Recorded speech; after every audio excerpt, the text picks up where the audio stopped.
Hello, Internet! Unfortunately, I don't have much time to chat. I'm on the hunt to find... My bad, it looks like I mixed up my scripts. Throughout the years, we've had quite a few game studios come and go, from the big three console manufacturers to smaller indie studios.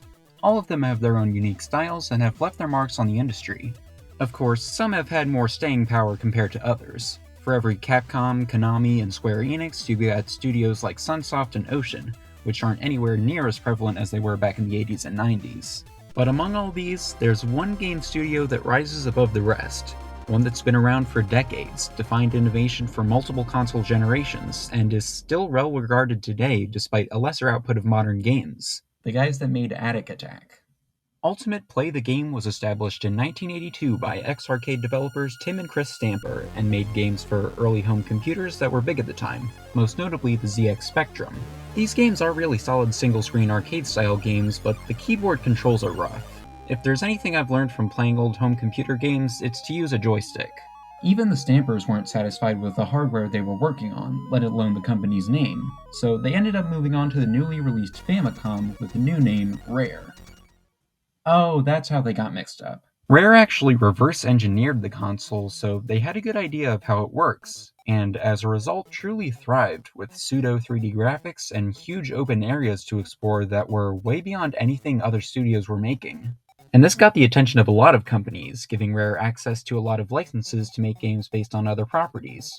Sure, some were a bit lesser than others, but they all proved that this was a company worth caring about. Now the only thing they were missing at this point was a mascot, something original to set them apart from other studios, and they created one by copying the Teenage Mutant Ninja Turtles. Alright, in Rare's defense, pretty much everyone was trying to capture the Team of Anthro-Animals craze, especially in the 90s, and they did put a whole lot more effort into it than many others from around the same time.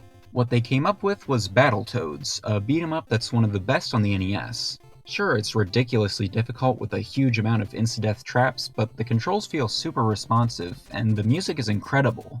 It did seem to take off, leading to multiple sequels on the SNES, with one even crossing over with Double Dragon. And on the topic of the SNES, it was the height of the console wars, and Nintendo wanted a game to compete with the hand-drawn style of Sega's Aladdin game. So they gave Rare their old monkey from back in the 80s, and they made bank with him. They certainly earned that success, taking Donkey Kong in a completely different direction that still made sense with incredible pre-rendered characters and environments, and simple but tough gameplay. Thanks to Rare, a character that seemed to barely have a future was now one of Nintendo's icons once again, resulting in a bunch of portable titles and big sequels that held Nintendo fans over until the 64. But that new console was where the studio really got their time to shine. They started off pretty simple with the game about destroying as much as possible, but then they got another license for the James Bond movie GoldenEye. Licensed games were almost always successful, but this one was influential. Sure, the controls might not feel as great now because they were made with this stupid thing in mind, but for a home console back in the day, this was an incredible FPS experience, setting up for future games that improved further. One genre I think Rare doesn't get nearly enough credit for is racing games. Diddy Kong Racing was leagues ahead of Mario Kart 64 with full 3D models for the characters and a massive story mode with boss races, a really solid package. Of course, that could be because their other big racing game, Mickey's Speedway USA, wasn't anywhere near as big despite the license. It is much more of a standard kart racer, but I think the presentation is nice. Although we all know what Rare is most famous for, its 3D collectathon platformers. Starting off with the most beloved one, Banjo-Kazooie is still a solid game today. It might not feel quite as snappy as something like Mario 64, but it more than makes up for that in both its style and sense of humor. It's a great place to start 3D platforming. I unfortunately can't say the same about Donkey Kong 64. While it is fun to control, the character switching to collect things really brings it down, and tonally I think it deviates a lot from the DKC games. I mean, look, they killed Wrinkly Kong. And that same tonal dissonance can be seen in the sequel to Banjo-Kazooie.